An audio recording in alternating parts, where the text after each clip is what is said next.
Magandang gabi, Pilipinas. Bayan pinagtibay ni Pangulong Ferdinand R. Marcos Jr.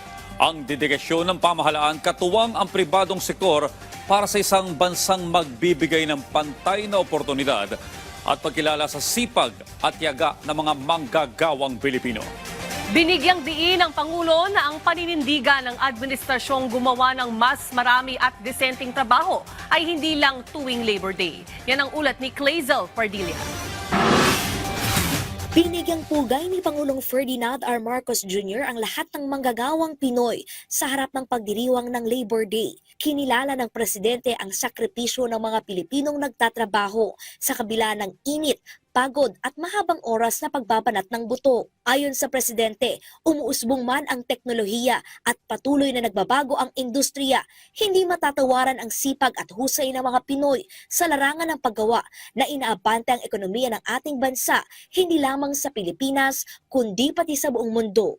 Para kay Pangulong Marcos, haligi ng bansa ang mga manggagawa, pinaghuhugutan ng lakas at katatagan ng Republika.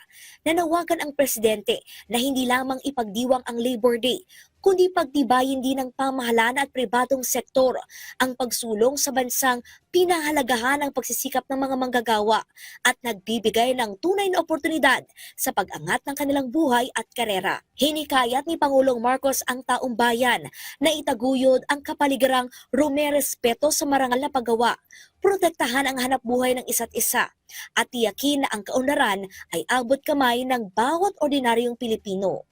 Naharap man sa economic pressure dulot ng epekto ng krisis sa Middle East, siniguro ng administrasyon ni Pangulong Marcos na didepensahan ang dignidad ng bawat Pilipinong manggagawa, lilikha ng mas marami at mas magandang trabaho at palalakasin pa ang proteksyon sa mga manggagawa tungo sa mas maliwanag at matagumpay na bagong Pilipinas.